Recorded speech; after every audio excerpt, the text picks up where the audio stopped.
पहुंचता है ना इन जानवरों का खून, लेकिन उसके पास तुम्हारा तकवा पहुंचता है। व्यूअर्स देख लें, अब सारी चीज़ें नहीं पहुंच रही, तकवा हमारा पहुंचना है।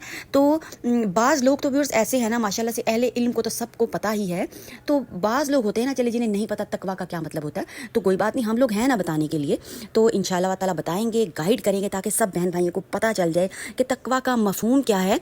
और व्यूअर्स अपने बच्चों को भी जो है ना वो बताना है कि तकवा का क्या मतलब होता है। बेटा, ये हम जो कुर्बानी करें, हमारे बच्चों को पता होना चाहिए। बस बच्चों को ये पता है कि कुर्बानी का जानवर लाना है और ज़िबा करना है, और बस ये एक खेल तमाशा है। कुर्बानी खेल तमाशा नहीं है, हज़रत इब्राहीम अलैहिस्सलाम की सुन्नत को ज़िंदा करना है। तो ये पूरा मफहूम जो है ना बच्चों को बताएं। अगर आप मुझे कहेंगे तो मैं पूरा आपको एक पैराग्राफ तैयार करके दे सकती हूँ, जो कि बच्चों को बताया जा सकता है। ज़रूरी नहीं कि ईद पर बताया जाए, पूरा महीना है, उस महीने में भी हम ईद के बाद भी बता सकते हैं कि बच्चों ये जो हमने कुर्बानी की, इसका क्या मकसद था, किस लिए की, क्यों की।